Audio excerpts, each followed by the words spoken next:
আসসালামু আলাইকুম বন্ধুরা, জ্যাক A5E এই মেশিনে ট্রিমিংয়ের সময় আপনি যেসব কাজ করেন, যেসব নাইফে সুতা কাটে তখন সুতাটা শর্ট হয়ে নিডেলের ভিতর থেকে বের হয়ে যায়, এই সমস্যাটা আপনারা সমাধান করবেন কিভাবে দেখেন। কাজ করলে সুতা শর্ট হয়ে গেছে, সুতা শর্ট হয়ে গেছে। এই সুতাটা আপনি আরও বড় করবেন কিভাবে দেখেন, সুতা শর্ট হয়ে গেছে।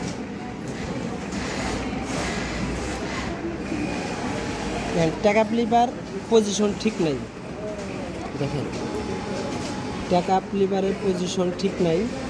আপনার এটা এই পয়েন্টে আর এই পয়েন্টে আপনি অ্যাডজাস্ট থাকলে ট্যাকআপ লিভার অ্যাডজাস্ট ঠিক থাকবে। আপনি এটা ঠিক করবেন কীভাবে, আপনি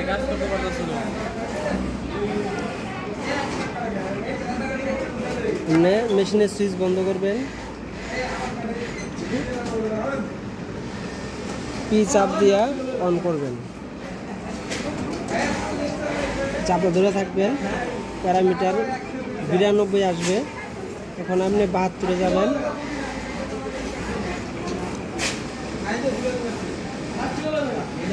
দেখেন 72-এ গেলে আপনি প্রোগ্রাম আইসা বলবো, আপনি এখান থেকে অ্যাডজাস্ট করবেন।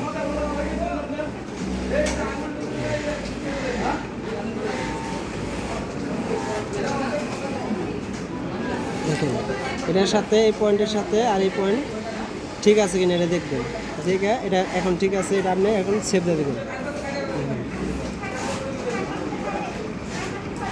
এটা সেভ হয়ে গেছে।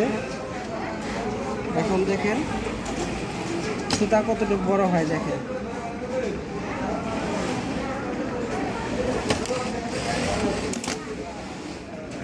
সুতা অনেক বড় হয়ে গেছে।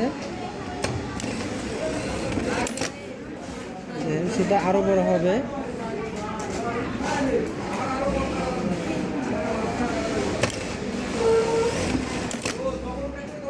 দেখেন কত বড় হয়ে গেছে। এখন আমি যদি মিনিট বন্ধ করে দিই তাহলে দেখেন সুতা কত বড় বড় থাকে।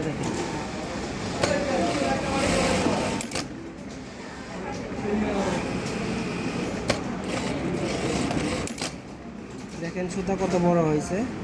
এখন আর কাজ করলে সুতা বের হবে না, নিডেল থেকে সুতা বের হবে না। এই দেখেন এখন দেখেন এই যে সুতা কত বড় হয়েছে। আপনার এটার অ্যাডজাস্ট ঠিক ছিল না, এই ট্যাকআপ লিভারের অ্যাডজাস্ট ঠিক ছিল না বিদায় আপনার সুতা নিডেল দিয়ে বের হয়ে গেছে। এর কারণে সুতা নিডেল দিয়ে বের হয়ে গেছে। আপনি এটা কীভাবে ঠিক করবেন দেখছেন,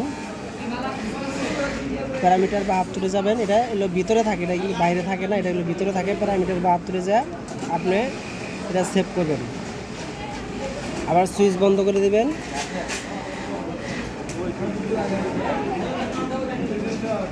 সুইচ অন করলেন,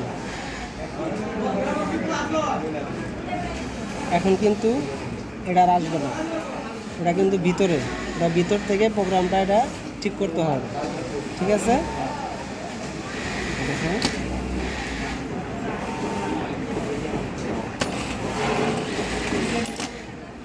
সেটা কত বড় হয়েছে।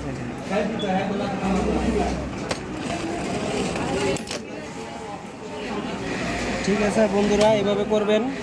যদি ট্রিমিংয়ের সমস্যা হয়, সুতা শর্ট হয়ে যায়, নিডেলতে সুতা বের হয়ে যায়, তাহলে দেখবেন ট্যাকআপ লিভার ঠিক আছে কিনা। আর অন্য জায়গায় যদি ট্যাকআপ লিভার ঠিক না থাকে তাহলে ক্যামে আপনি দেখবেন, ক্যাম যদি ঠিক না থাকে তাহলে আপনার টাইপিং থেকেও এই সমস্যাটা হয়, ফিঙ্গারের থেকেও এই সমস্যাটা হয়। এটা আপনি ভালো করে দেখে তারপরে আপনি ঠিক করবেন। ঠিক আছে বন্ধুরা, এভাবে করবেন। আসসালামু আলাইকুম।